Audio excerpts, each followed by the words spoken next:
Sir Joey Joseph Abikzer. It's just really, Thank you so much for being here. It's been a long time coming. Yeah. I don't know if people know, but you actually helped me start off when I was doing face to the camera. You were there on the other side of the camera giving me some good pointers. asking questions. Yeah. Yeah. So I'm really happy for people to get to know you and see the brilliance that you have.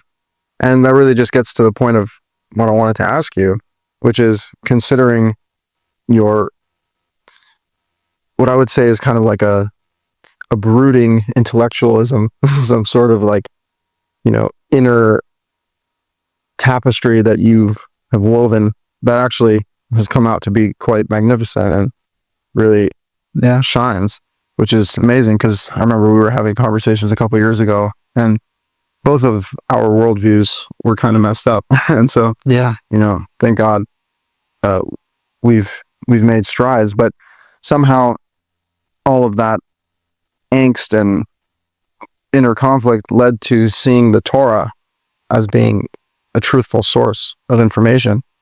And so I was wondering if you can break it down for me, for the audience.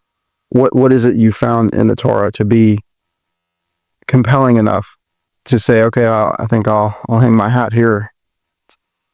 Well, I mean, I think it started with a lot of, initially like doubt and resistance, obviously, because I think like a lot of people, it's not really easy to settle anywhere, especially with religion. Not because religion itself is difficult, but maybe more because I don't really know how to draw the line between like what we consider, like not what we consider, but like what is empirically true and what is like objectively true, So it seems like a lot of empirical things and all empirical things, like they don't really go well or work well with the Torah. But I'm not really so much of an empirical person. I don't really not that I don't like empirical things. It's less that I value them or choose to not value them. But I think more that, I don't know. I wasn't really looking for truth as much as I was looking for something very specific, which was purity. And purity was like a feeling or like an idea that I really liked, because I felt like I was like constantly battling these like a lot of different intentions internally. So I couldn't really find like some sort of natural or authentic action. It seemed like all of my actions were very calculated, or like maybe seeking power, maybe seeking control, maybe seeking to avoid shame or to avoid other emotions or other things that I didn't like experiencing. And the one thing that I wanted was to experience purity. And I think the first time I came into contact with that, I was like, I was thinking about God specifically, and I was experiencing God specifically. And, it felt very easy for me and almost kind of seamless to give up my identity for it, which was not something that I'd experienced at all in the past, because I don't really I'm not like naturally a person that wants to give in. Like I don't like feeling powerless. And I think that even with God, like people still have this struggle around power, and like, like not necessarily wanting to defeat God or overcome him, but like not necessarily wanting to submit to him either. So for me, that was like kind of like a foreign experience altogether. And it did resemble purity, and it felt like purity, or whatever I thought purity was. And it struck me like very intensely. So I connected to it, and I connected to it in the ways that I thought to connect to it, which was, ultimately with my roots, with the religion that I grew up with and whatnot. And yeah, that's about it. I didn't really arrive at it because I felt that it was any more true than anything else, or even now, like, it's not that I don't necessarily think it is true or more or less true than any other religion or any other faith. I feel like I chose it because it was here, Okay. Well, yeah, I find the purity thing to be very interesting. Yeah. That I think does speak to what the aim of religion is supposed to be. Of course, it fails at that a lot, but looking for some sort of existence that's above the pale of like what everyone else is doing, or like kind of the drudges of life that you can get stuck in.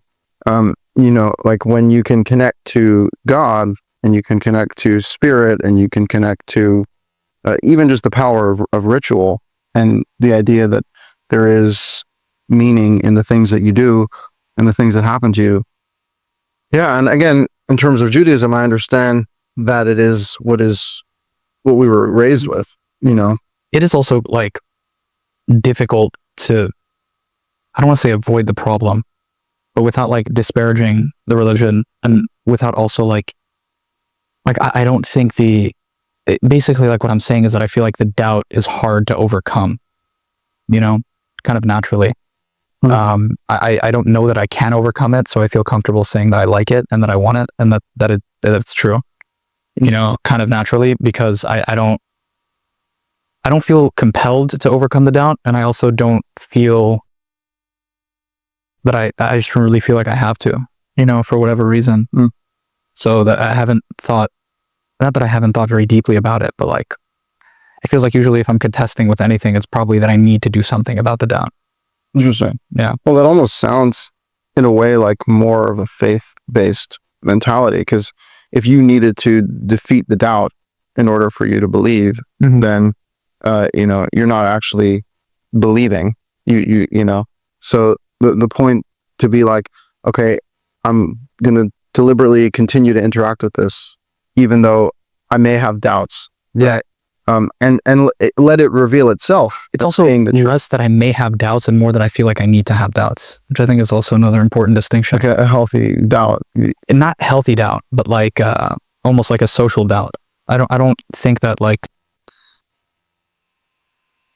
unless you were put into an environment where, I don't know, like you were kind of like in an echo chamber, I just really find it difficult to even believe that you can interact with religion and not believe that you have to have some sort of doubt about it. Like it's kind of baked very deeply into the like our social consciousness. It just is there. The doubt of Having to doubt things. I'm saying like it's there. I think it's a natural inclination for everybody. Something that I talk about with certain friends or like one specific person a lot is that like people, religious or non-religious, are all nihilistic about knowledge and truth. Like they're just naturally disinclined to avoid it and disengage with it. They can't give you a certain answer about anything. They probably don't know what knowledge is. They probably don't know how to talk about it or what it means. And well, I know there are studies in philosophy. Is it epistemology? That's the study of knowledge. Yeah. Trying to see like where the foundations of knowledge come from, what's considered an objective fact or a subjective fact. But I do think it's accurate to say that for the most part, as human beings, we're experiencing a subjective experience, and like you can uncover certain objective universal truths that exist, but ultimately, where do we even find our fulfillment? I think we find our fulfillment in just being able to experience life. And something that's occurred to me, even through reading the Dostoevsky novel, Crime and Punishment, where like he just describes people's lives and they're so eventful. I don't know if you like every day there's some like ridiculous thing happening. Like it could be a horrible tragedy, but something's happening. He's describing people's emotions and experiences. Yeah. And to me, that's so interesting, which is that like, if you think about people's lives, it's not that long, in the big picture, but you're just living this life where so many wild things are happening, and lots of bad things too, but things are happening, and I feel like that's where we connect to life, is in the happenstance of our experience, the things that we confront and we encounter. And so within all of that, as you say, you're looking for purity, you're looking for something above. That's where you need to introduce God and you need to introduce the idea of revelation. But again, it doesn't mean that you're walking around with some sort of unreasonable conviction or some sort of, diluted framework where you suddenly received absolute knowledge because you convinced yourself of it, Yeah. I mean, even internally, like, I don't know that it's totally easy to like sift through what is true and what isn't true, or like, I don't know. I mean, I find it kind of challenging naturally to just, I don't know that people really find anything in their experience. It seems like people are kind of like evading experiences, or like naturally inclined to evade their experiences of everything for whatever reason. Isn't that where like ideas and dogmas become a protective mechanism? Whereas like if you claim to know everything about the experience, then you don't have to experience it, right? I mean, yeah. So I mean, it's just like, it's not really compelling or even really easy to say that, because it doesn't, I don't know if it really means anything to say that, you know, like that this is completely and abundantly true. I think that people have, or just naturally everybody has maybe like a lot of disordered thinking. Like I don't believe that, like, I don't say necessarily believe, but I don't think we can reliably label our experiences. I don't think we can judge properly what happens to us. I think people typically, when they're talking about what is happening or what they're thinking about, they're typically expressing convictions, or not necessarily convictions, but expressing emotions or attitudes about things more than they're expressing ideas themselves, you know? So like, again, like if somebody were to talk to me about something that might have happened to them, they're really only describing their experience of it. They're not describing what happened to them, because they don't know what happened to them. Right? Interesting. Yeah. Well, a thought occurred to me, a biblical thought, that you have God gives Adam the ability to name all of the animals, right? And so he's ascribing a name, like a label, to animals, right? To there's the beings, these flesh beings that God created. Yet when it comes to the knowledge of good and evil, that's where God says, you know, that's not your domain. Yeah. Because it almost sounds like the knowledge of good and evil, that's like now a judgment call. Now you're the one who's calling, okay, that's good, that's evil. You're labeling impressions on the basis of your own perception. But as you say, can you really identify what the true nature of something is? You know, or are you just more the recipient of a life and you have to now live it out faithfully? And I think that's where the Torah comes in to try to say, like, yeah, you're not going to get all the answers. You're not going to get the unknown revealed to you, but you're going to be told that you need to behave a certain way in order for this life to play out with purity and not with dirtiness, because that's so often what happens. And again, in the Crime and Punishment book, you see what happens to people who don't have good moral footing. They end up falling into extremely bad behaviors. Well, yeah, even the character like Raskolnikov, like he's a really good representation of neuroses. Like it's severe neuroses. Like he just traps himself all the time in like mental prisons. You know, like he arrives at paradox and he can't remedy the paradox, and he doesn't know how to experience things without his mind. Yeah, everything is happening through his prison. Everything is happening through the prison. Like it's not even really a prison, but his thoughts and like the sensations that he attaches to his thoughts like dictate and continue to dictate his behavior. So when he arrives at paradox, he's really just stuck. Like he can't do anything. But something that I mentioned to you in the past that I really like is like, you know, like you exist without your head. And like for people that think a lot, like it's kind of like a difficult thing to understand that you can continue to exist without like a remedy to, you know, internal. I mean, it's, you know what I'm saying? Yeah, in other words, even, that's a very good point. It's for people that are overthinkers. If they have a conundrum in their head, they can't go on. No, they can't. They get paralyzed. Yeah, it's just that, as you're saying, even if you cannot resolve a conflict in your head, you're still going to live. You're just going to exist, and you're wake up tomorrow, and you're going to continue existing, and you're you know, not only are you going to continue to exist, but it's something that I've been working on a lot because I overthink. So like the concept of surrender is very difficult. Like, what am I surrendering to? What am I stopping to think about? Like, I remember one time I was just like in my car and I was just like thinking so deeply, like into like a fucking hole. And I was like, I got to the point where it was almost like impossible for me to, not to imagine that anything was going on, but like, it's like the thought almost implied that I should stop existing because I'd reached an end of something, you know, because I thought that I'd tracked like every sensation and every impulse and there was nothing truly authentic. And that because there was nothing truly authentic, I had no expression, and because I had no expression, I was just, what was I, you know, like, and I was just like, okay, like, it's gone, like, it's not there anymore, and I'm still experiencing, and like, that's when it kind of occurred to me that, I mean, I don't know why it's so deceptive, but I do think like that was for me, like, probably the most enjoyable thing to read in the book. One of my favorite things about the book is like, he just gets lost, not only in his mind, but just, he gets trapped all the time in his own theories and just problems that he's created. It's just not even a reality that doesn't exist, but like we don't even know what it's reflective of. But I think the faith that you're describing is actually right at that point where this false projection of yourself ends. That's where God begins, because you're like, okay, I'm not going to come to the conclusion. I'm not going to figure this all out. So what is remaining for me at the other side of that wall? I do think that people can come to God without thought. Like you can arrive, like I think they're like, religious people, a lot of them are like terribly neurotic, and a lot of them need control, and they find control in God, and they find power in God. So I don't know that people, or like God is necessarily incompatible with like the process that we were talking about before.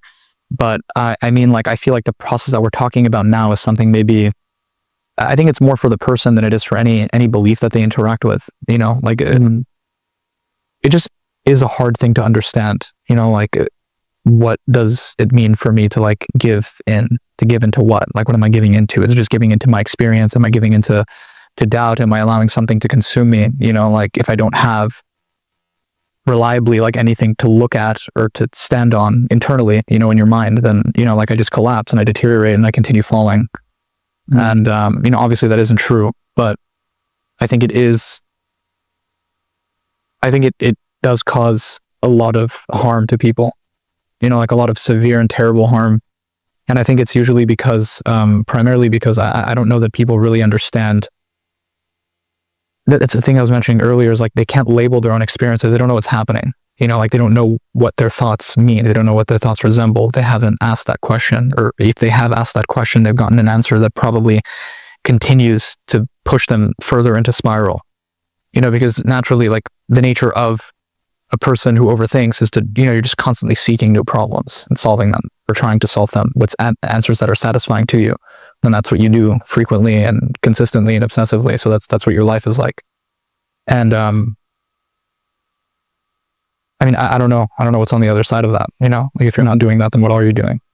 Well, yeah, it's like, but if you find yourself in this spiral and then suddenly, God sticks his hand out and catches you, right?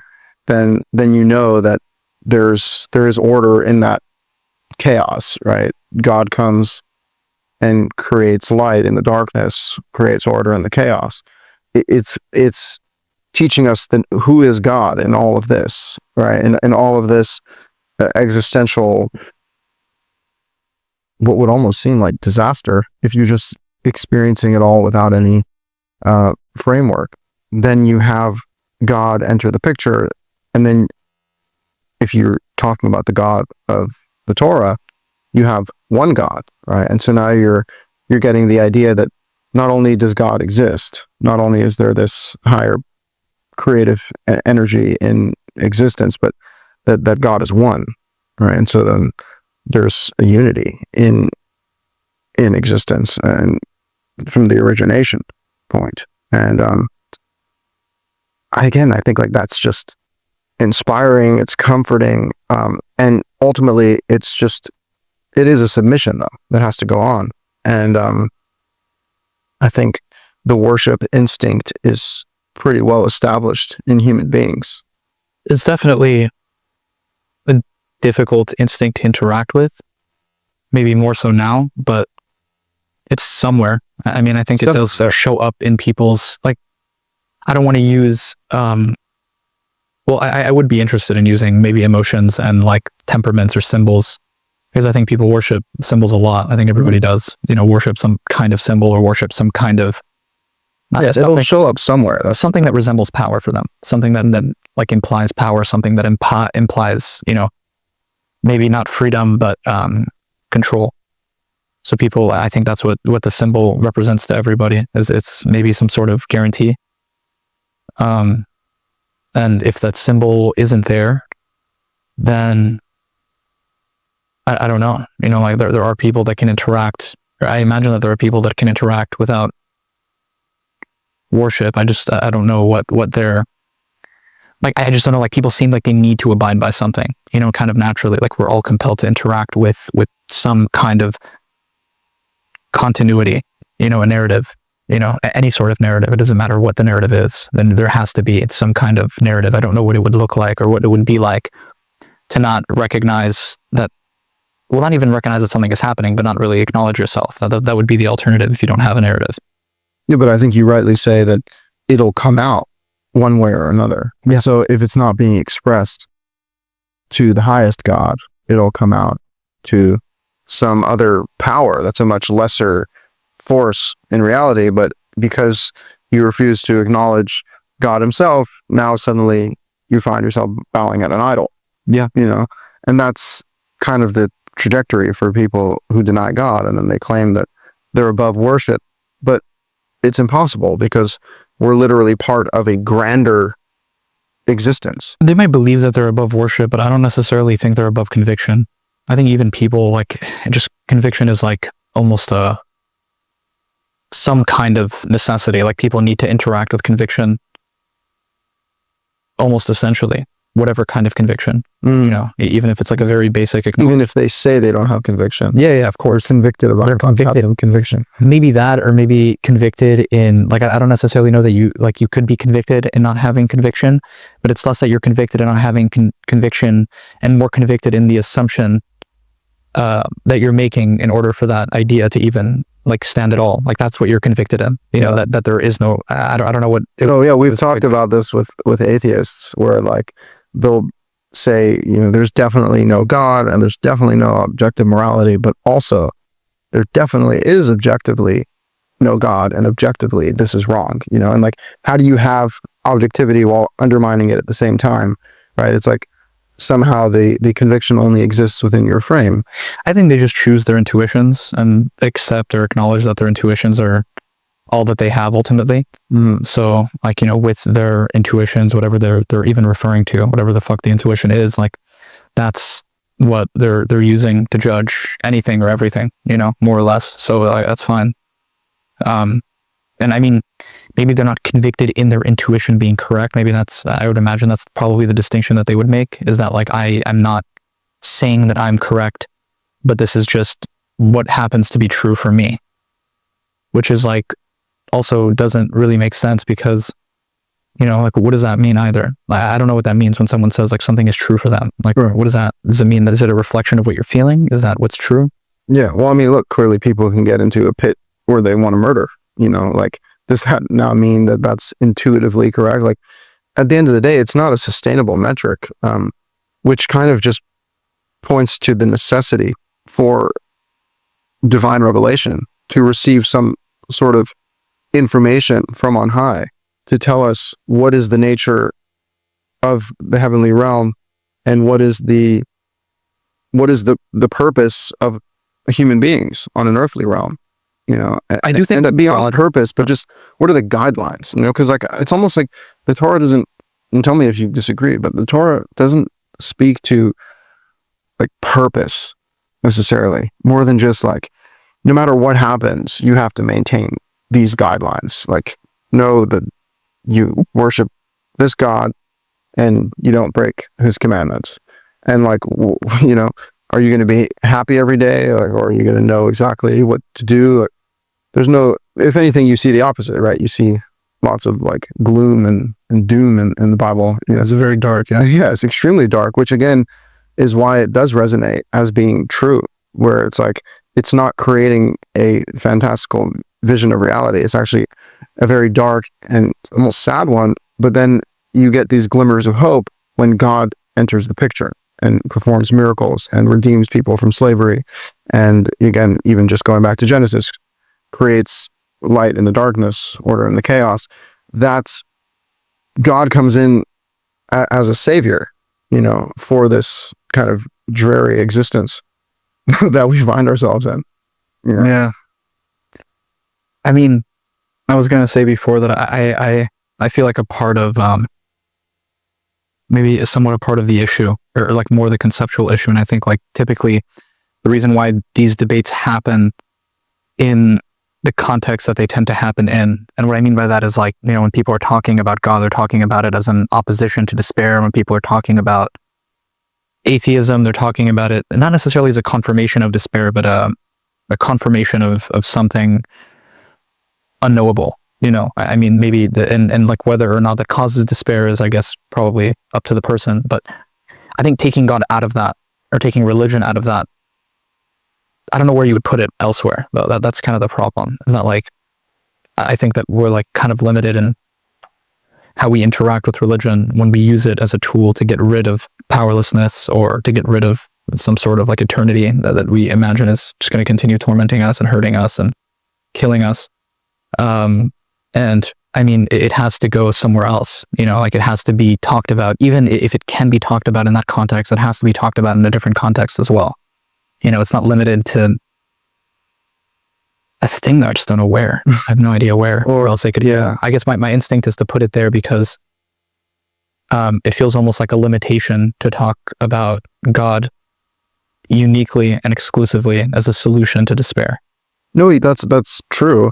I wouldn't say it's uniquely a solution to despair, but more just like an overall green arrow pointing to this void. Whereas like, okay, the unknown, the powers above us, the lack of clarity, like all of these things, by the way, good and bad. It's not only despair. What about as a response to beauty? Like, okay, where the hell does such magnificence come from? It's clearly driven by great divine power. So I think just God is great divine power, and the one God is the ultimate great divine power, right? And so when you talk about that, it accounts for everything. Yeah. But when you eliminate that, it accounts for nothing. And so now you're just like, a little ape on earth, and you don't know, like, you're like, okay, I must be like a monkey who ate a mushroom and now I have too much consciousness,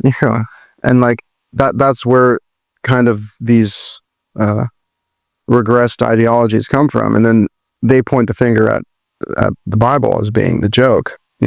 I did see a religious criticism though from Jung, where he's talking about the Christian archetypes in particular, where they have the Trinity, and like the Trinity somehow accounts for the vastness, because like it's three, right? So like he brought down. Is that specifically what it is? Because like what is? Well, to him, he was saying that there was this guy who was like a Christian, almost like prophet guy, and like he got locked himself up in a room and had these visions of like these horrible beings and all this stuff. And his response was that way I saw the Trinity. And Jung was like, no, like you don't even know what you saw. Kind of like what you were saying earlier. You don't know what you saw, but it's because you have these convenient archetypes, these convenient framework that's been pre-made for you. Now you could just be like, oh, it's that. So that's usually what's happening. I think it happens so often that it's like that actually causes real despair. Because no, I'm serious. Like that is for me like a good source of it, because it happens to me a lot. I think it happens to a lot of other people a lot, that they experience something and almost immediately label it as something that they're already familiar with, so that they can contextualize it and interact with it the way that they know how to interact with it.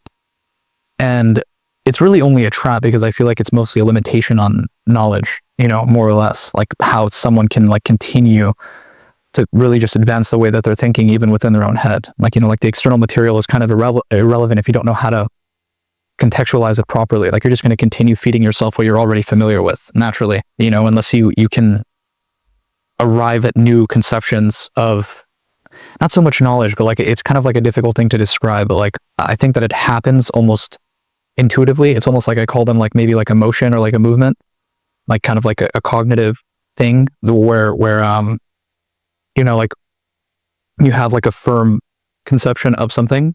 And look, I'll give an example, like the psyche, like I think kind of naturally people, at least today, are inclined to think of the psyche as encased or enclosed, right? And like that kind of understanding of it or conception of it already naturally forces them to think about what happens inside of the psyche almost like systematically, but if you were to say that the psyche doesn't even exist, that there is nothing encased or enclosed, then you're dealing with something completely different. Like you can't interact with the movement of that. You don't know how to track it. You don't know if it's dynamic. You don't know if it's static. You don't know when it's static or how it works, more or less. Isn't that almost like the soul? Like what is the soul? You can't define it. No. All right. You can't define it. Yeah. Yeah. I mean, yeah, that's what they ask us to do. What is the soul? Yeah. And I mean, it's I would like to say that it's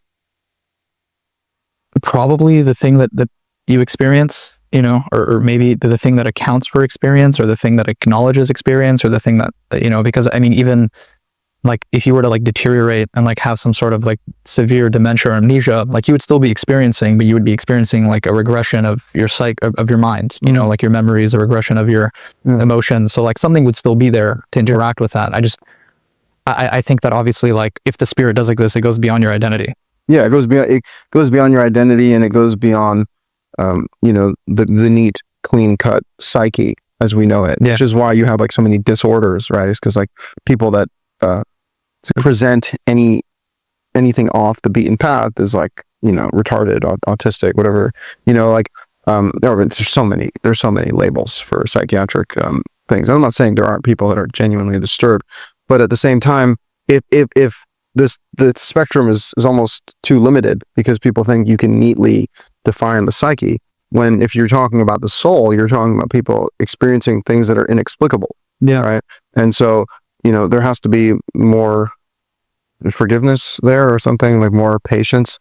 But that is a concern to me, and I know it's a concern to you as well, as a religious person who abhors the concept of falling into some sort of, you know, convenient fundamentalism. What do you mean?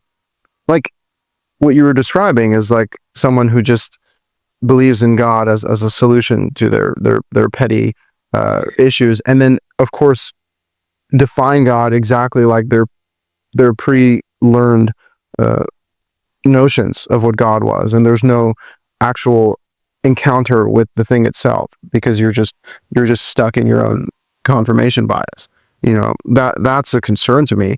And you know, again, I'll continue to say that I find the Torah is immune to that criticism, just on the basis of the way it's written, and the way you're not called to, like, you can easily just be like, no, I don't believe it, right? But at the same time, just know that you're fucked.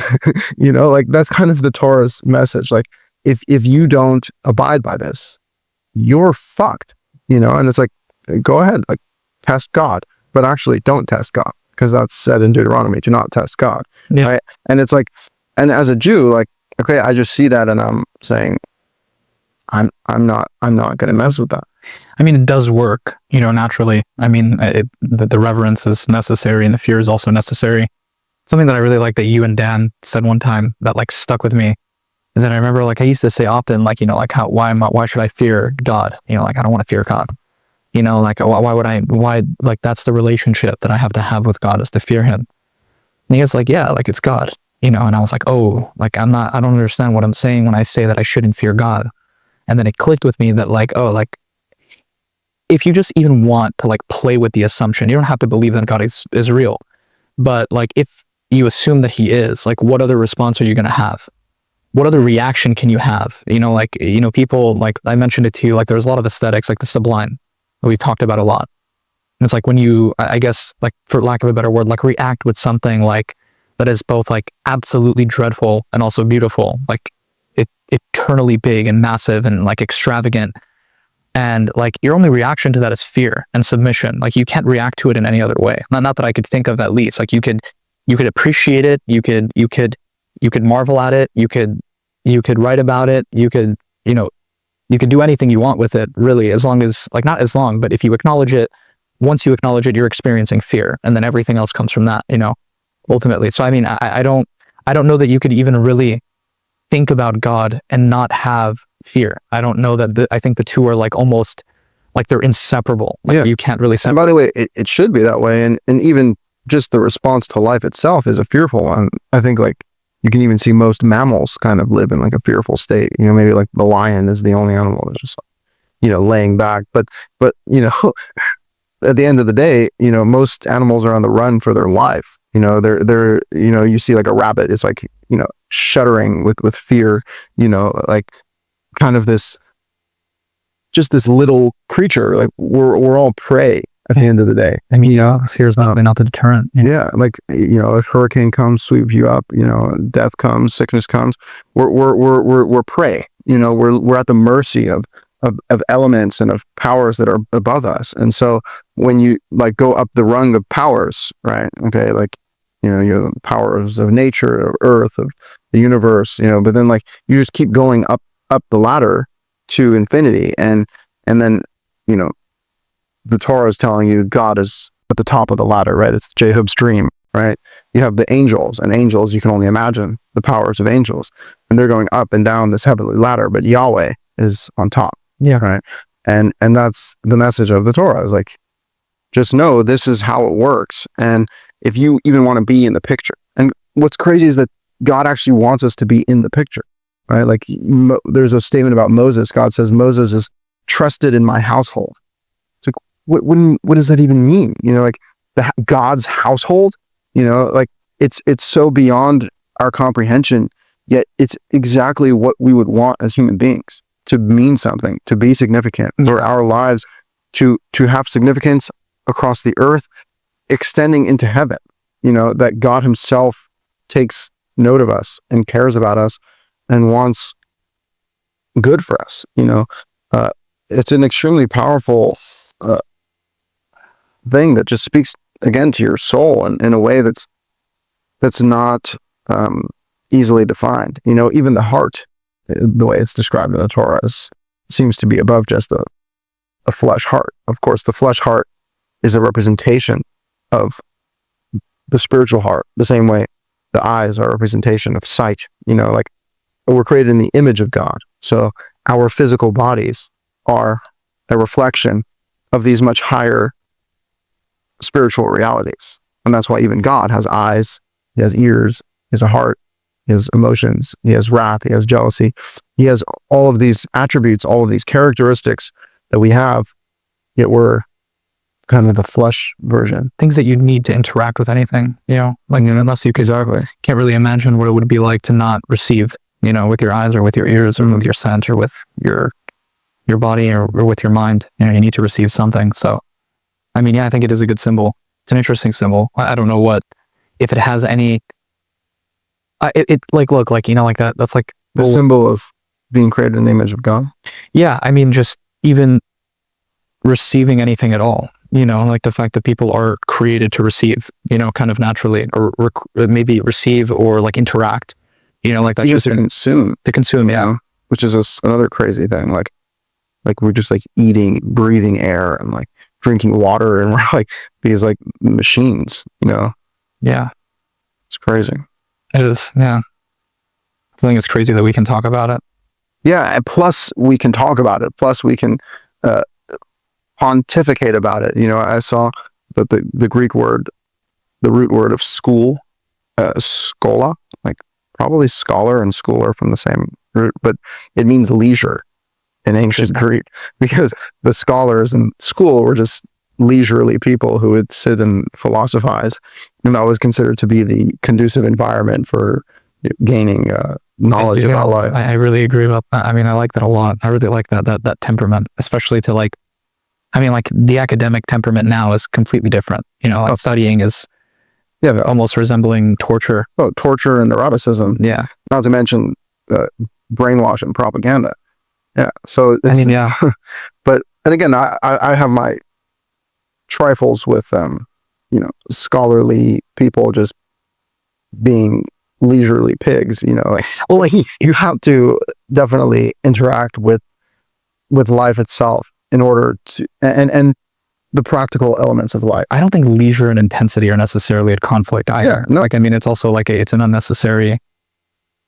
unnecessary conflict. I think there's like a difference between, I think they're just calling it like more of a productive state, and they're also kind of implying that that there is maybe no urgency around the achievement or like the interaction that you might have with knowledge, because if you are talking about like leisurely interacting with information, then you might be acknowledging some kind of intensity, but like it's almost like again against our intuitions. Like, what does it mean to interact with knowledge calmly or leisurely? Like, kind of like what you're saying, not needing to have the conclusion today, knowing that you'll still exist tomorrow. Yeah, and it'll be what it'll be. And by the way, even if you don't still exist tomorrow, won't be the first Nothing you time can do about that. Yeah. that someone left this earth, you know.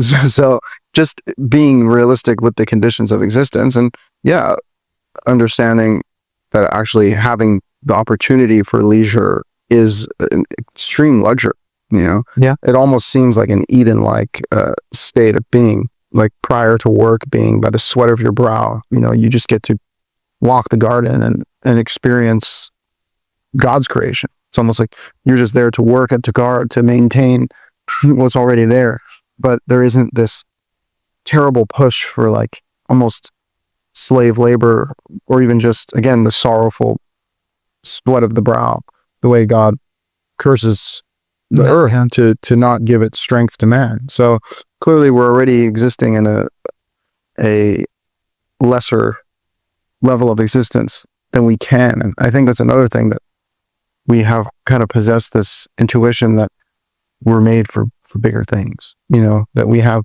more capacity than we know, yet we're struck by this limitation to not be able to access it.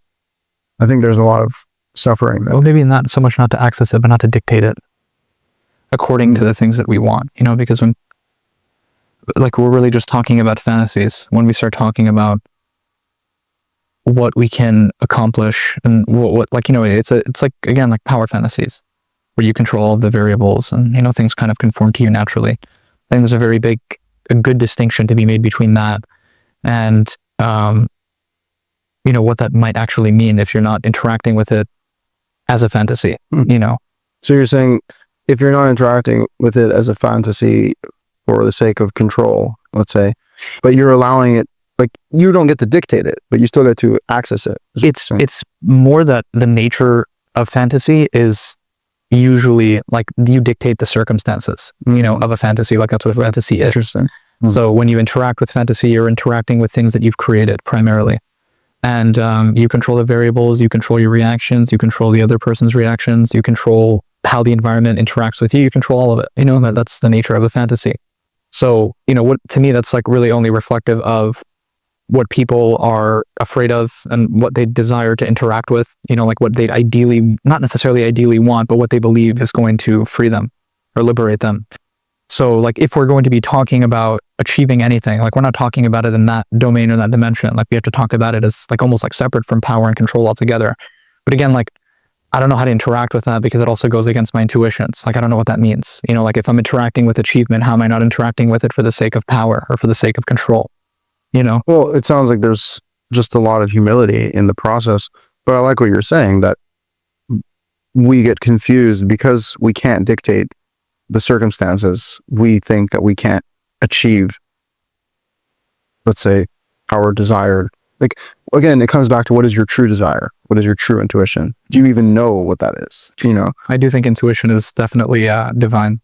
Yeah, but do you even know what your true intuition is? Like, let's say someone had an intuition to murder or to commit adultery, you know, like, calling it an intuition or calling it an instinct, you know, but you're saying, yeah, there must be a misunderstanding of what your true intuition is, but, or a mislabeling of what the experience is altogether, you know, which is again, like, let's just play with the idea, you know, like that there even is like a more true intuition. So it's like, if there is a more true intuition, or, you know what, you don't even have to play with that. You could just completely disengage with it, like altogether, you know, like, if there wasn't a more true intuition, does it mean that you only have one specific behavior? Like, is this the behavior, like the behavior that emerges, the behavior that you have to interact with, right? Is like the action that you need to take, is that the only action that you have?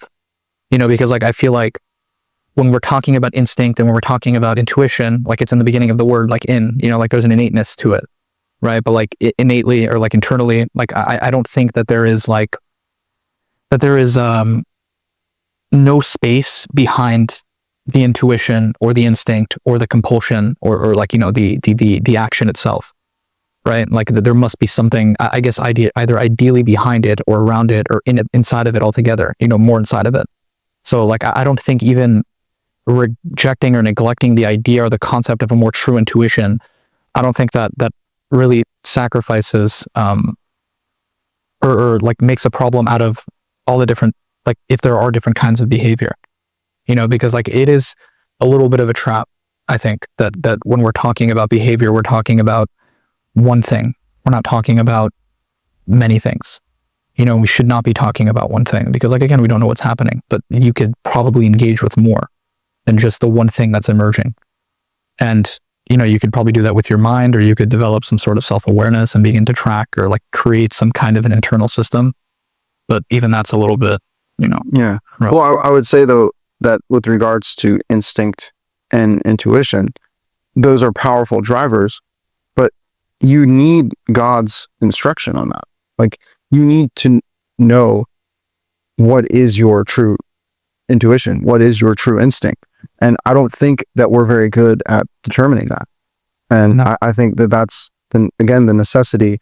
And again, not to fall into the pitfall of invoking God out of necessity, but it's not entirely false. God is a necessity for so many things to, again, instruct morality, to instruct purpose, to instruct causality, to instruct eternity. Like, there is no structure to any of this. Yeah. Without God. We could just sit here infinitely pondering our different intuitions, and you'd find a lot of different people having different intuitions. Yeah. I mean, it's also just, like you said, confusing instinct with action. Like, there are different things as well. Like, the action that you take is not the instinct that you have. I guess that's the point that I was trying to make before. Well, again, who else would instruct you on such a behavior other than God to kind of call you? Well, I guess you could say, like, yeah, rationally, sometimes you have to hold off on the action, even if you have an instinct to do something. But what would really make you do that on principle? Like, not just out of convenience or out of like, oh, if I go steal from this person, then he's gonna beat me up. Like, okay, so then that's why you don't steal from him. But are you not stealing from him because you're going to go to jail, or are you not stealing from him because you shall not steal? You could act out of principle uniquely, and I think that's probably as far as we can go, unless you're talking about compassion as an alternative. But I think that the principles are there not to tell us that we can access morality internally, but, like, again, like you said, to tell us what is good and what is bad. Like, I don't know. Like, it's funny because, like, the Bible doesn't tell you that morality is intrinsic. It tells you the opposite. Like, it doesn't tell you that morality is intuitive. It tells you, again, like, the opposite is intuitive. Yeah. It tells you, like, man is evil in his heart, like, man is not good. And I think the principles are there not so that we can experience them or feel them, because we can't, but more that so that we can, I guess, maybe like they guide us, like, they tell us what to do. Like, you don't not do something, again, like, unless you have compassion, which is a good thing. But again, how many people have compassion over evil people? We exist, especially nowadays, in a culture with, like, extreme compassion for evil, and it's like this, like, romanticized view of humanity that's I think it's pity more than it is compassion. I don't think it's compassion. I think it's pity. I think people are maybe as a consequence of, being so, like, spiritually destitute and, like, famished, that maybe as a consequence of that, like, their only reaction to weakness or their only reaction to vulnerability that they can have is, like, from pity. Like, they don't know how to interact with it in any other way. Like, you see something that you find disturbing and disgusting, your inclination is to feel pity for it more than your inclination is to condemn it. Yeah. No, but I still don't think compassion is sufficient to clarify morality, because, again, you're gonna have compassion on the wrong people. You're gonna have compassion on the wrong people. You're going to not feel compassion when sometimes you might not feel compassion, and then like, what's guiding you and what's dictating your actions. I guess you could reason around morality if you're using the basic assumptions there, and then it does become, I guess, maybe kind of exciting to dictate, like, I don't want to say necessarily what is right or what is wrong, but, like, what is obviously crossing the line, and maybe what might start to extend from the moral principle itself. So, like, let's say around stealing, like, it says don't steal. So, like, I can't take something that doesn't belong to me from you, right? Or just can't take anything that doesn't belong to me. But it would also be probably intuitive to people to imagine that they can't lie to advantage themselves, and they might call that, like, a form of stealing. Like, let's say I have a business, or, like, I'm trying to interact with the business, and then, like, I deceive the business owner and I put down that I ordered 3 things instead of 4 things. So I pay less, but I receive 4. Just as an example. Like I would call that stealing, or like a form of You stole the fourth. You didn't pay for it, but like you paid for 3. You paid for 3 and got the 4th. Exactly. Yeah. But No, I understand. You're saying there are complex scenarios where like, was that exactly stealing? Like overcharging, maybe like overcharging somebody, or, like if you're a salesman as well, like I know there's like a lot of dilemmas that happen. It's like, like the price for this is 20,000 and I can sell it to you for 45 or 50. And it's like, is there like a line somewhere? Like, is 200,000 too much? Right. Probably, is 40,000 too little? Is 50,000, like we don't. At the same time though, when it comes to sales, you could say though that the person who's buying like chose to buy. So that's the thing though, is that like they might be buying because they don't know, so they're being hoodwinked. Yeah, exactly. But it's not stealing, it's more like lying, deceiving, Yeah, well, there are commandments like distance yourself from a false word, and you're not allowed to lie. I don't know if it would constitute stealing, but it would definitely like putting a block in front of a blind man. Yes. Yeah. So putting a stumbling block in front of a blind person, or not having honest scales. So you'll add like a stone that's like heavier to create. Essentially just like advantaging yourself. It's like, it's not so much. Yeah. Like that's, I guess, what I'm talking about. And like, but again, all of that is in the Torah. Yeah. That's why, again, it's so insane to me that it's all there, And again, when we're having these conversations, it's so easy to get into a pit of emotion about your own feelings on matters. But at the end of the day, who speaks from the top of the mountain? It's God. I don't think that your feelings are necessarily even preventing you from anything either. Like, I feel like that's also kind of a mistake. A mistake in people's thinking that, your feelings are dictating some sort of necessary temperament. Like, they're not dictating a necessary temperament at all. You don't need, your feelings are not, I don't want to say not necessarily going to guide you as much as they are going to just like reveal themselves when you interact with something. But like, I could feel a specific way about something and then act opposed to my emotion, or act in line with my emotion, or act parallel to my emotion. Like, it doesn't, there's no necessary action as a result of feeling. Like, your feelings are not really even, they don't even seem to be in the same domain entirely. Like, they don't seem to be reflective of the things that you say, or they can be, and they are often, but I don't know if they are necessarily. Yeah. Well, I mean, the Torah does have things about feeling. Even the 10th commandment is not to covet other people's things. So that's like an internal thing about feeling. But for the most part, it's about action, and action's really where the consequences are.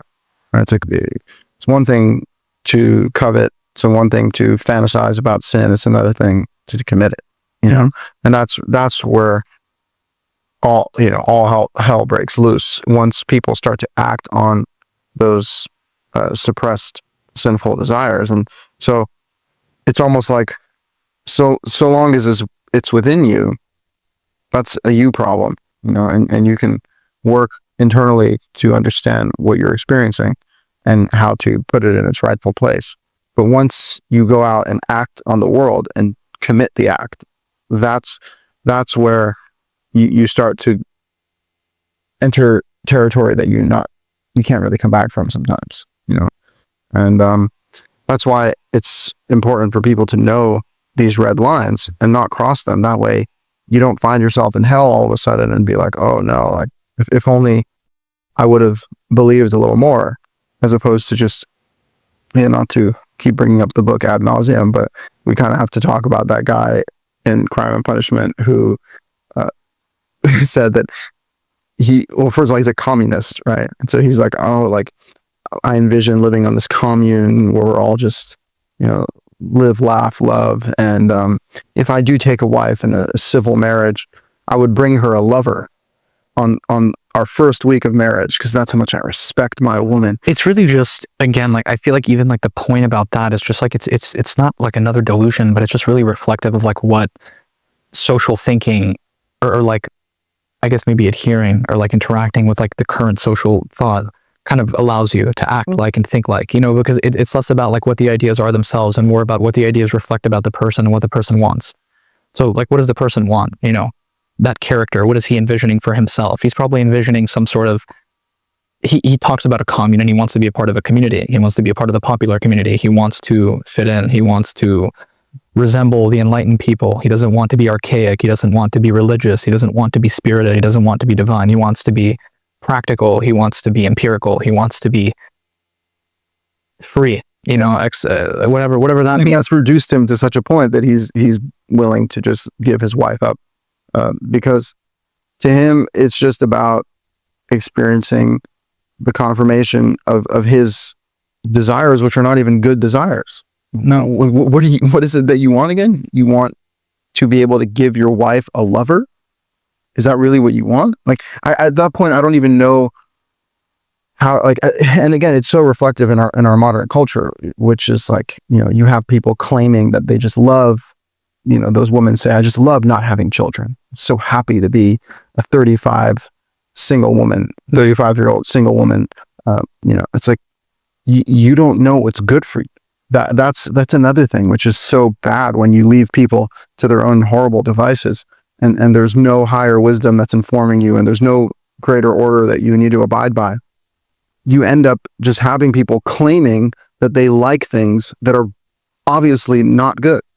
It's also just very sad. I mean, because like, I don't know, like I don't even so much about it being reflective about people's desires more than it is like, yeah, it's not even their real desire. Either not that, or maybe just sad in general, that's even a conclusion that you can have about something, like that, because like, like you're envisioning freedom, and, for some reason that means not being a mother, or that means not being a wife, or that means not ever really, like doing anything, like I think it goes both ways, for all kinds of, well, like separate from that, I'm just saying, like, I don't know why that's the necessary outcome. Like, why is that the result of freedom? Like why is that the way that we've imagined freedom? Like I don't get it. I don't get it. Like why we have, I don't know, like to abandon things that to me seem very pure, like the most romantic things that you could imagine, at least like maybe not in reality, but like to me, like I like the concept of beauty, and I like the concept of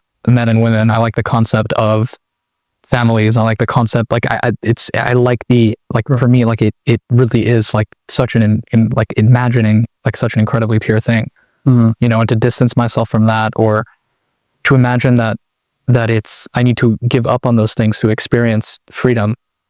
I mean, that would be horribly sad, like to me, it's really sad, not because it's reflective of, it's just unnecessary, fundamentally unnecessary. Like it doesn't, it's not even, it's one conclusion of many conclusions to have, but I guess the best way that you could probably think about it is like, the opposite of being restrained is freedom. And the most clear and like evident this definition that I have of restraint is being expected to be somewhere all the time, being expected to act a specific way, being expected to behave towards somebody, and like kind of like ultimately put up with them, either if it's like somebody in your marriage or your children. It's just like, some kind of restraint. So like, like the opposite of restraint is freedom, and freedom is alone.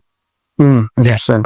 Well, that's not the case in the Torah, where the definition of freedom is a nation. So it's not even just an individual, it's a nation being taken out from under the rulership of a human tyrant to be under the law of God.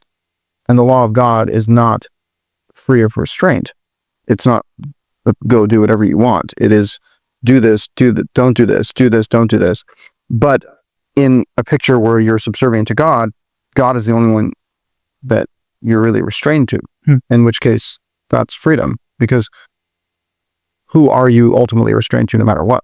God. So if you live in a state where God is the only one who you're restrained to, then you're truly free.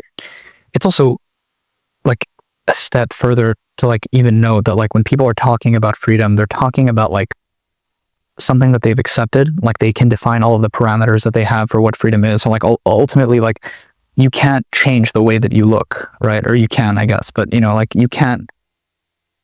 That's a little bit on trap. Yeah, I mean, yeah, maybe more. Probably won't look too good unless you bang yourself on the head and like lose your memory. Like you're going to remember things as you remember them, unless you forget them completely. Like you're not going to change certain things are more or less like absolute. So like even then, like I'd be willing to define, or like someone might define their definition of freedom within those parameters.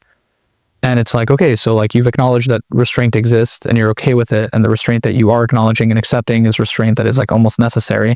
And then beyond that, you feel like you've achieved freedom. And, like I'm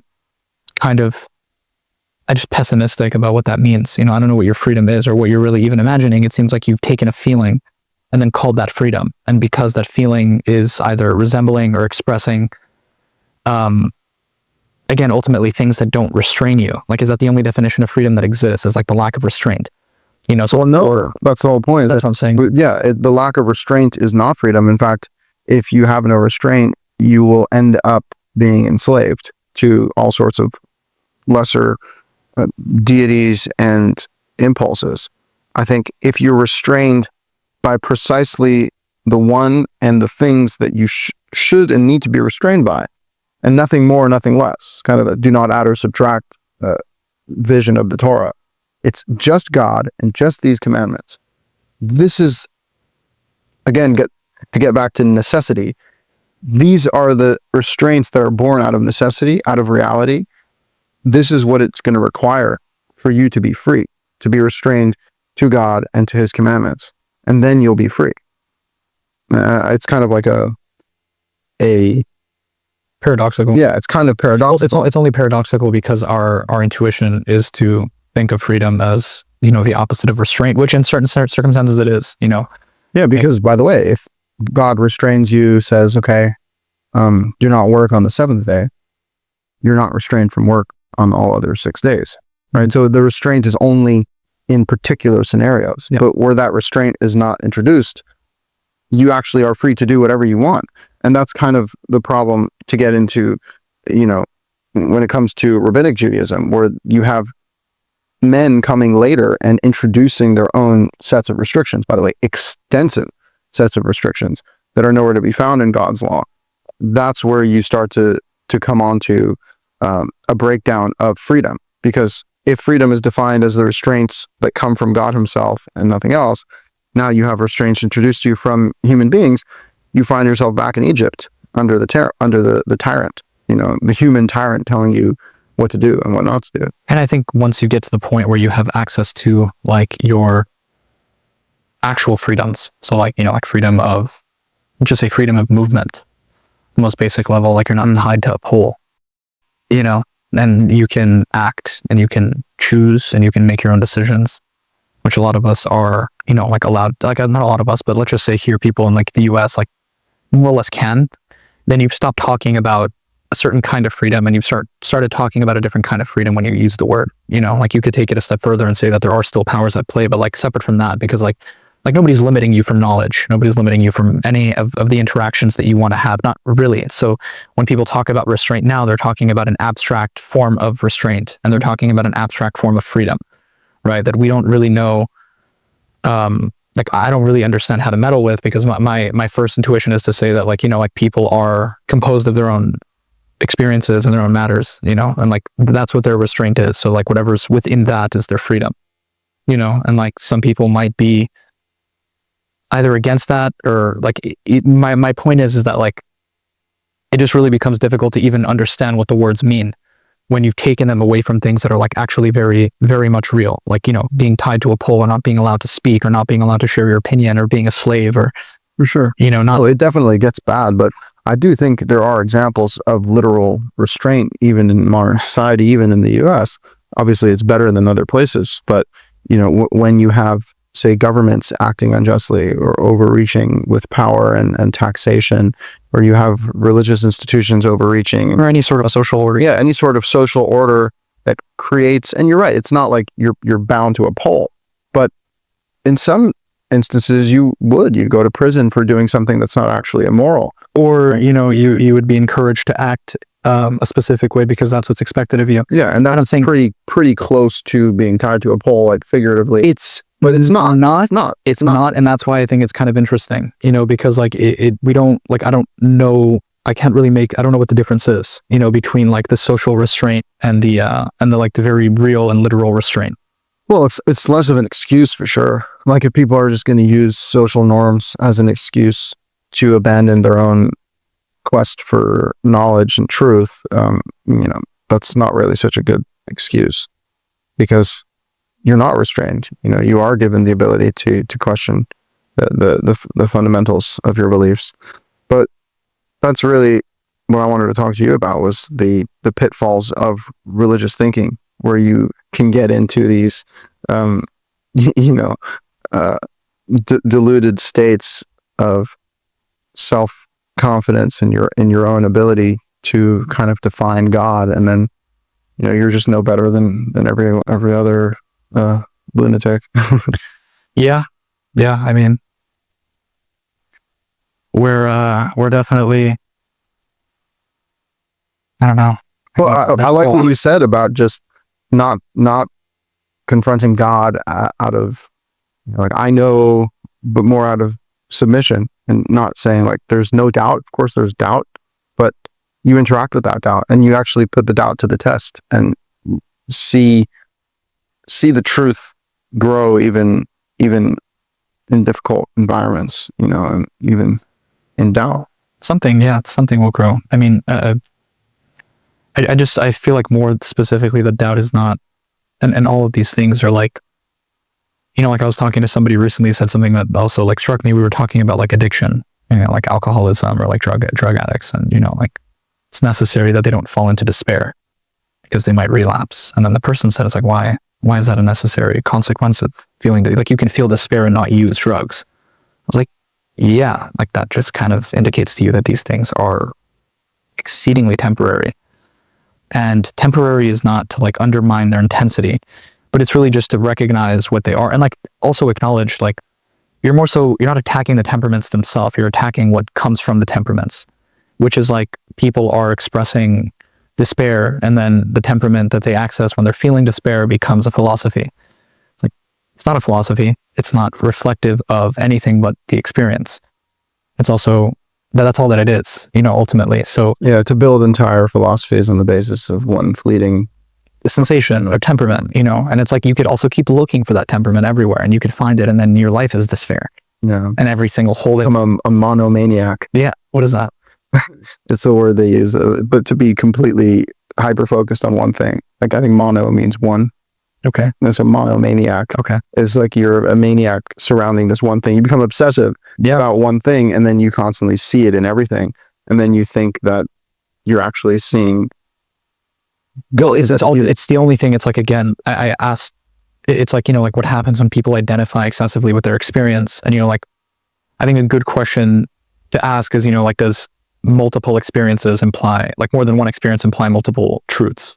Mm-hmm. I think it's an interesting idea, because like, I think that's really like the whole basis of, more or less like whether or not something like subjectivity, like why people credit subjectivity, or not necessarily credit it, but almost see it as like an absolute, because like it's inescapable that people have different experiences, but experience and truth don't mean the same thing. Like they're not synonymous, so having an experience of something, even if there are multiple experiences of it, like, are we only calling, like, is truth and experience, are they the same thing? Do they mean the same thing? Or are they distinct? Are they independent of one another? Like if truth does exist, does it exist outside of experience? I'd say so, yeah. I'd say there are two different things. And that really just gets back to the difficulty of achieving knowledge in general, and why ultimately we are dealing with a vast unknown. And so there needs to be just that acknowledgement, like we don't know everything. We hardly know anything. And there's liberation in that honesty. Yet, I suppose the pitfalls of secular thinking were to be to eliminate the religious instinct, to eliminate the God, to eliminate the absolute morals. It's not even really elimination. It's more just calling it stupid. Like that's really what it is. That's why I think religious people have to deal with a lot of shame. Is Yeah, but it's the furthest thing from stupid. Well, I'm saying that's my point, is that like, but yeah, they do make a mockery of. They make a mockery of it because it's like, like either that we've moved past it, or, that it's no longer, that it is unenlightened, and that it's archaic and almost barbaric, and like those are all used as slurs. Yeah. They're not slurs, not necessarily. And beyond that, they're also, really what they're just reflecting is, you know, the incompatibility that science has with religion. Right. That's all more or less what it is. And science and religion are really at conflict with one another. And, you know, like that religion is, the value of religion is eroded or destroyed without its validity, you know, or like, which isn't true either. You know, like you could still interact. Let's just say, like, you know, that it didn't exist and that you didn't want to speak about it or think about it as a truth, like something to derive truth from or something to follow or something to structure your life around. There still is meaning in it or value in it, you know, even just like as like some sort of like historical artifact. Like it does tell you a lot about something. It tells you a lot about maybe not so much where you come from, but what your instincts and impulses and intuitions are, you know, and like there's meaning there regardless is more or less what I'm saying. But again, the same way that as a religious person, you can become deluded to the point where you think that you know for certain things that you really don't know. As a secular person, you can go ahead and just be like, none of this is verifiable, and so none of it's true. And now what do you have? You don't have morality. You don't have any grounding to base your life off of. So, well, you do. All you have is what you've been given, which is enough, apparently. But it's not. Well, it's not because what you've been given minus what you've been given from God. Yeah, I mean, more or less like what you just like kind of just naturally have, you know, whatever that means. Like that is the truth. Your own tools, your own faculties, the thoughts, the ideas that you've fallen onto, the environments that you find yourself in. Like that is the truth. You know, like I guess that's really what only like that's what the absence of God tells you, is that like outside of what you have and outside of what you've experienced, there's nothing else. You know, that your experience is only reflective of the truth as you know it. You know, and as I said before, like the word truth and the word experience, like do they mean different things? Mm-hmm. They do. It was just so egotistical to me too, because like, look, I haven't experienced the miracles of the Bible. You know, I haven't experienced the encounter with God the way prophets did. It doesn't make me disbelieve that. Like, who am I to say that all of reality is subservient to my own personal experience in the past 24 years of my life? It's less about what reality is, I think, as what reality is to you, and more about like outside of what you have, like how is anything else knowable? You know, like that's what I think, like ultimately what any sort of skepticism against religion is proposing. Like we're not saying that we understand the truth. We're not saying that we know what the truth is. We're simply saying that all we have is our experience. But isn't that the power of it being presented as history? Like knowable, like this happened. Is it knowable? I mean, it happened. What do you mean? Right? Like if these stories happened, if these people existed, right, then that is reality. And so now you know. And then or how can you verify that the stories are true, right? But let's say they are. Then that speaks for itself. Right? Like if this is just the nature of existence, like, oh, you want to know who created the world? God. Oh, you want to know what happened at the beginning of time? Adam and Eve, Noah, the flood. Well, it's not any less reasonable as an idea, you know, because like I guess maybe the only difference is that you need to have like some sort of burden of proof for it, which is probably unnecessary as well. Yeah, you know, it was funny. I saw Mel Gibson on Joe Rogan, and Joe Rogan was asking him about evolution.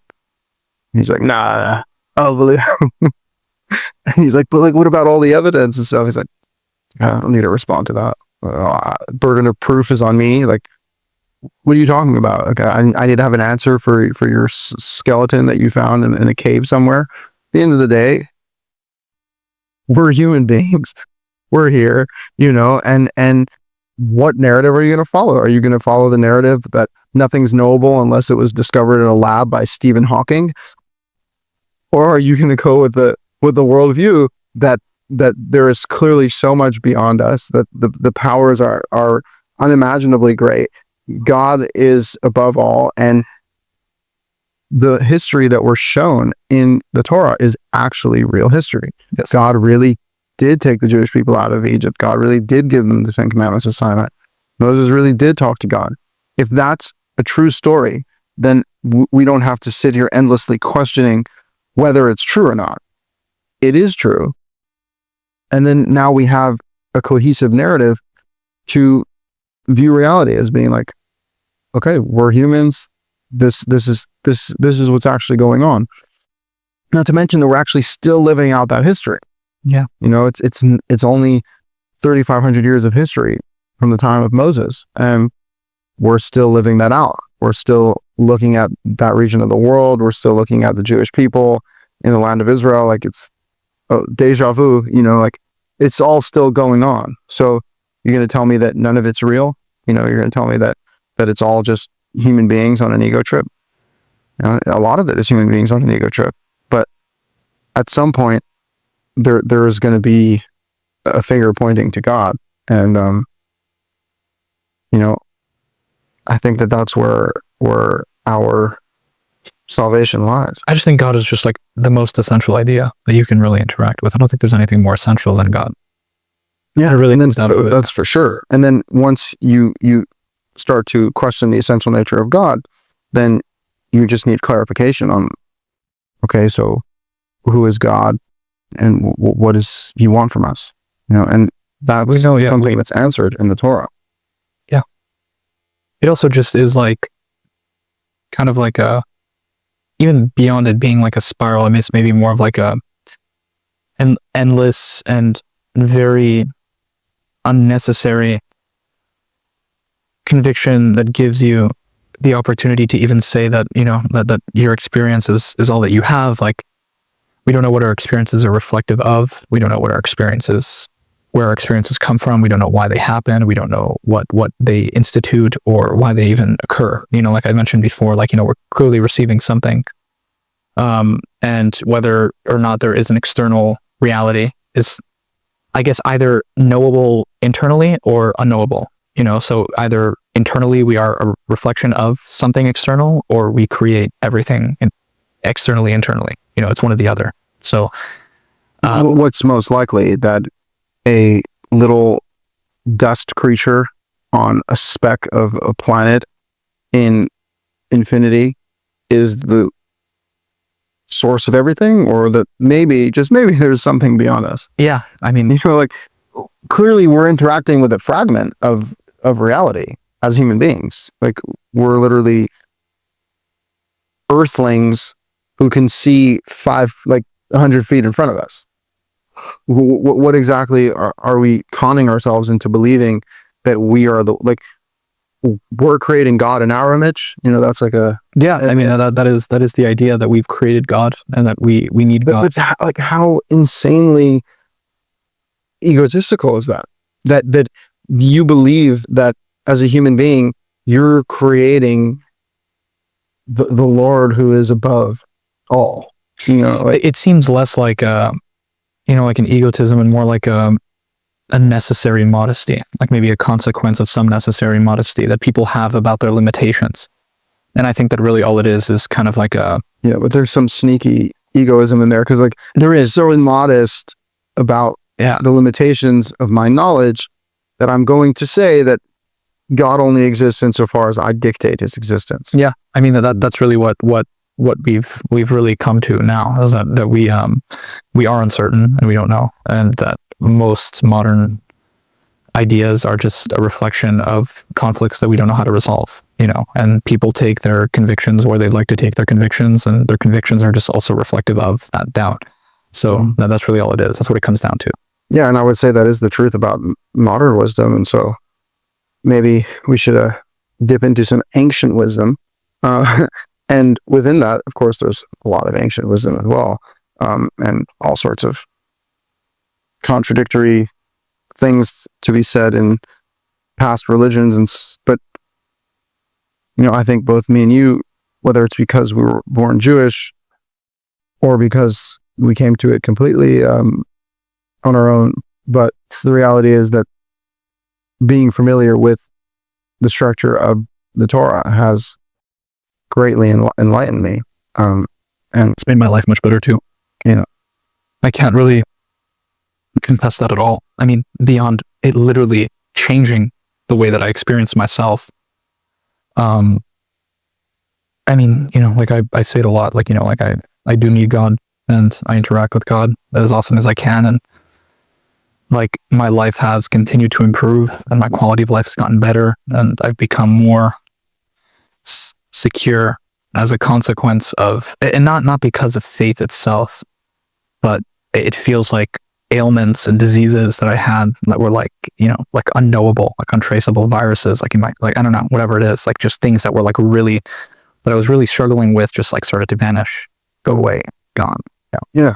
Well, isn't that, if anything, that's evidence of the fact that this is real? Like, if there is a healing effect from interacting with a certain idea or a certain principle, then again, it doesn't work all the time, but it does attest to the fact that there's something good there. There's something real there that's influencing you. Some primordial thing that your being is responding to, and that's got to mean something. Yeah. I mean, it's also not necessarily, I think the trick that people have, or the trick that people play, is like they'll present you with like a new context. They'll tell you, well, like someone abandoned God and then found healing in freedom, like their liberation of sexuality and whatnot, or whatever else. It's like, yeah, like, like those things are not supposed to be restrained. So all you're really telling me is that you had a specific conception of something and you've associated, well, more or less, that once you've left something and you've discovered something that is nourishing and is healing, that you feel better. And yes, true, that's what happened. Yeah. And by the way, I think that's the problem when people have, say, a false God or a false understanding of God, and then they abandon that false understanding and then they feel better. And so they say, okay, that means I got to get rid of God in order to be free. But really what you have to do is get rid of your own bad idea. Right. Yeah. And I mean, either try to find a way to remedy that idea with the, like interact with the new idea and find a way to like understand, maybe like, like certain things might be paired out. Like something that really goes against people's intuitions is, that sex and God are incompatible, which is, mostly true for a lot of religions and a lot of religious people, but not uniquely true for the Torah. Outside of like, the very obvious sexual ethics, there really are no other limitations.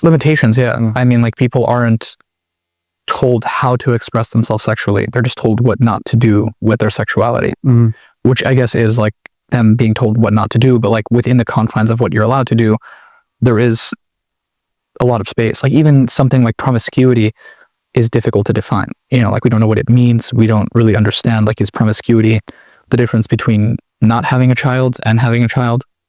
It's not necessarily related to children. I mean, it's like it could being a whore, like whores could have children, they'd still be a whore. That's actually, yeah, that's a very good point, actually. Yeah, exactly. So, so like it might not be related uniquely to children or, being married. So like there really only is like, there is an ideal, I think, that I can imagine.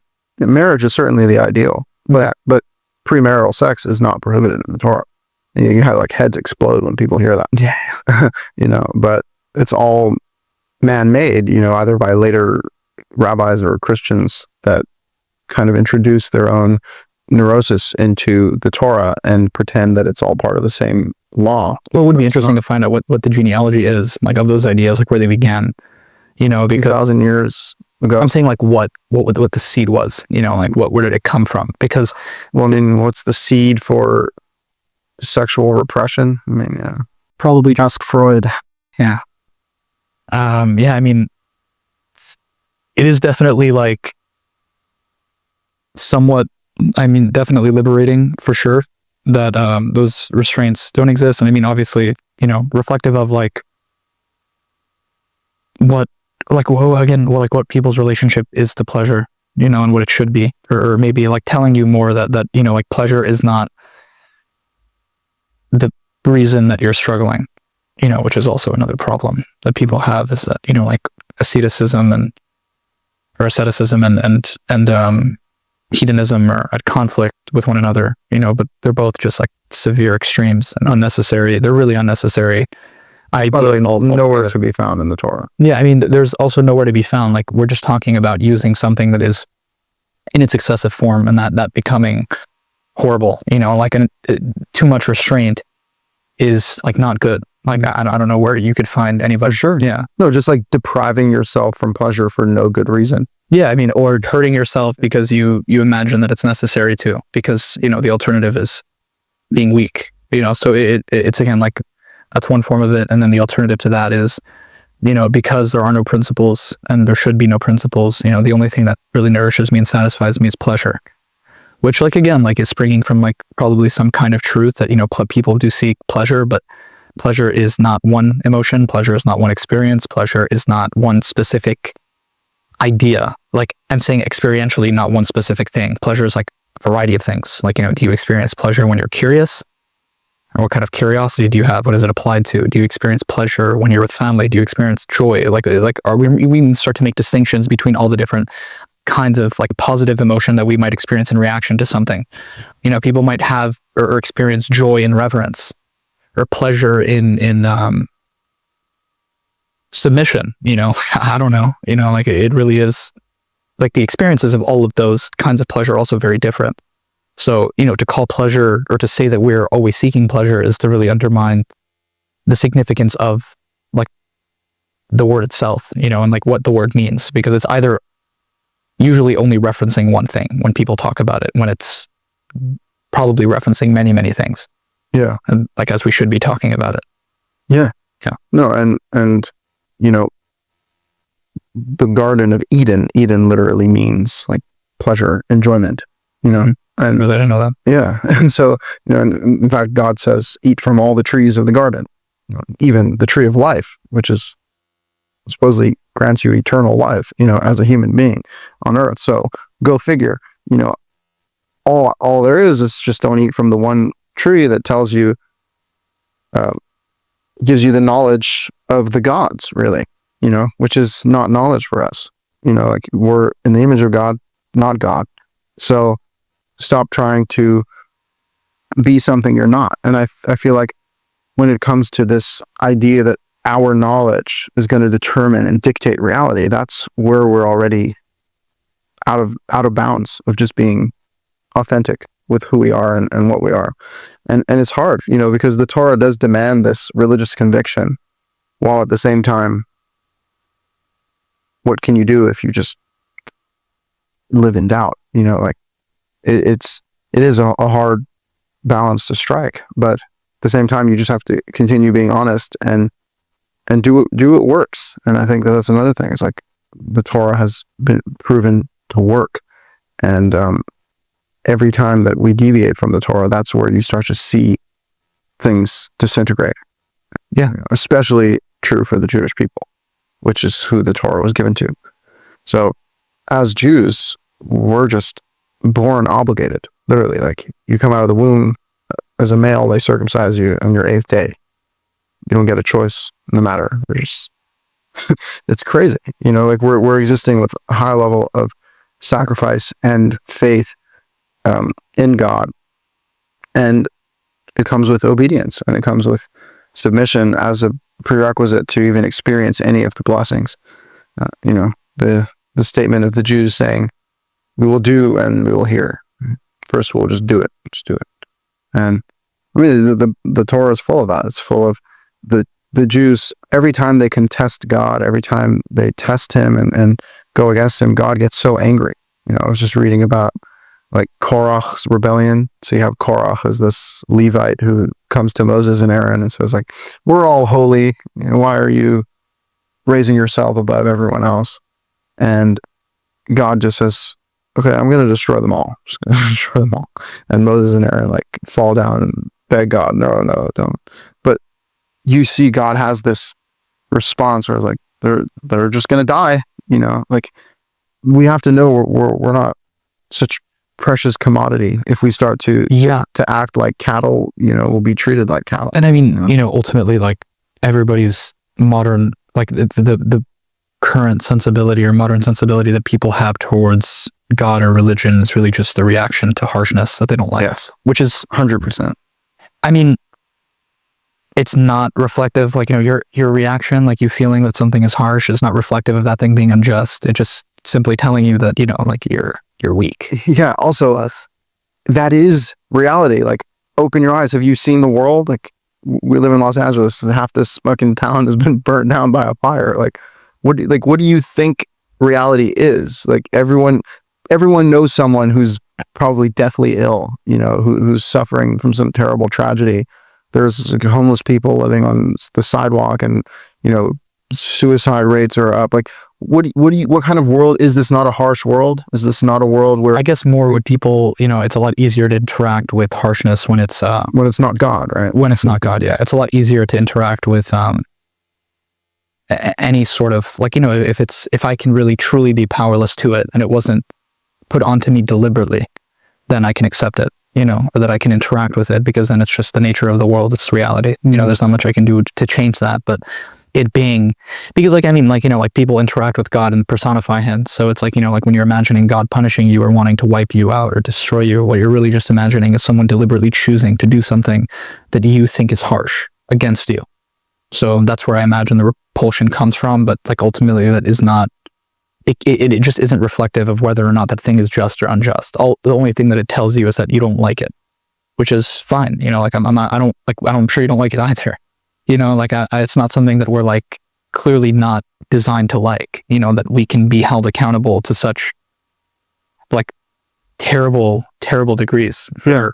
But again, when you read the narrative, it's not like so unreasonable. You have a nation that just doesn't believe in God when God is in their midst, and he's talking to them. It's not a reflection of justness. Yeah, and so like it's not unjust. It is just like, where is the excuse to even act like this? That's kind of the God's attitude throughout the Torah. And you even see people like Abraham, pray for Sodom and Gomorrah, and Moses is praying for the children of Israel. But in truth, God's attitude is they don't even deserve a second chance. Like they just did the unforgivable. Yeah, I mean, and I mean, God's mercy is also like abundant, clearly too. Yes. So not really much we can do to escape from that. Whatever's seen as like cardinally bad or like absolutely evil, eyes of God is probably absolutely evil. So like you can also imagine that forgiveness on that scale is probably. Exactly. The forgiveness means all that much more, because if the evil is so bad that God will still give you forgiveness. Now, like, that's real forgiveness. That's real atonement. Evil is bad to him, ultimately. Yeah, not about us really. No, to him, yeah. Which it is. It's so bad to him that he'll still be willing to give us repentance and atonement. That's actually unbelievable grace.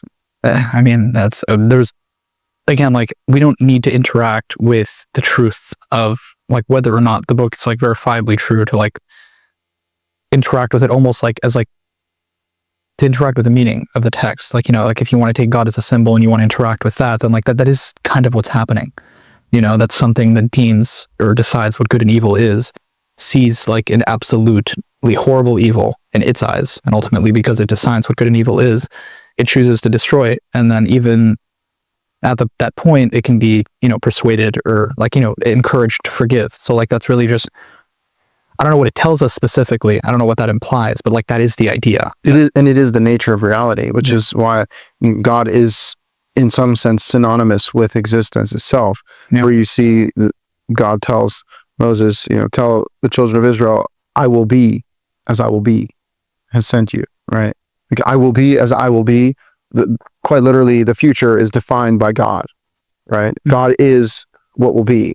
And then even his name, Yahweh, is God of the present moment. God of the present. The presence itself is God. God is here. God is now. The things that are going on, they are God. They are the result of his attitude towards existence and how he wants things to play out. And of course, the only response to that is fear and love and submission and reverence, trust, some sort of faith in God. I mean, I do think that's also very necessary for people, any religious person to have.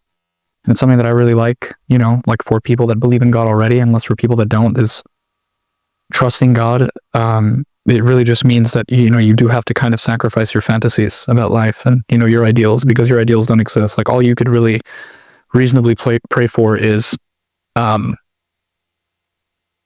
something for your desires to be made more obvious to you. for you to notice the distinction between your fantasies and your desires, because they are different too. I don't think that fantasy and desire are the same thing, but a lot of people get confused about that as well. And you have to sacrifice your fantasies of God, like the things that you believe about God that you made up. Yeah. Or that there's there's a little bit of a trickiness there, because, we're either only taking what God has told us about himself, and that's the very basic thing that we can accept. And then anything beyond that is, purely speculation. But it almost seems like the speculation is kind of necessary, to some extent, because but we get attached to it and then kind of hold God I guess maybe accountable to the standards we made. That would probably be the area, to become attached to it, or to hold God accountable to something that is not explicitly stated by him. What do you think about praying to encounter God? I mean, it's a wonderful prayer. I love the idea of being able to encounter God. I've told you before that I really like beauty, and I think that's beauty, or eternity, or the sublime. And I do think any experience that resembles that at all for people is massively transformative. Those are that experience, though. No, I mean the ultimate, the aesthetic of meeting God. It's not even so much the aesthetic, not specifically that, but I'm saying anything on that scale. I think it's just naturally very massively transformative to people. Anything that feels like that experience, when people seek those experiences or recreate them in art or music or anything, what they're doing is that they're really just giving you a new lens to experience yourself through, more or less, or shattering your perception of things, which is getting in touch with that prayer helped me kind of alleviate my problems with doubt, which is that I know that that's my prayer. My prayer is to know, and what's crazy is it's also a commandment. God says, you shall know today and return to your heart that Yahweh is God, and the heavens above and the earth below, there is no other. It's a quote from Deuteronomy. All right. So in other words, we do have to know. And so to just be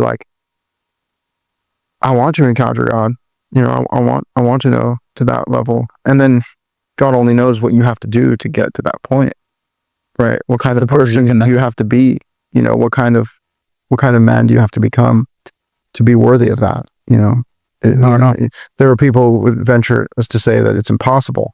I don't know if you've heard that, the Orthodox will say, there is no prophecy anymore. You can't achieve prophecy. Yeah. Right. And they're placing an immediate existential limitation on the pathway to God, saying that you cannot achieve that. It's at the very least, work for that so that you won't be captured by doubt for the rest of your life. Actually see it play out and pray to be on the winning end of that. I don't see how you can lose by walking with God. That's what saved Noah's life, was walking with God. There's no way that that's gonna be your downfall. It's gonna be your salvation. Yeah. I mean, the religion does have a lot of promises, for sure. Yeah. And I mean, a lot of good promises, ideally. And I mean, necessary rejuvenations, for people that just kind of I don't know, something has to liberate people, maybe not specifically from their suffering, but from, I don't know what people ultimately it seems like God is that very clearly, and anything beyond that is either delusion or something that you've created or something that you've assigned validity to, and things that are beyond your understanding. You experience them and you don't know what they are,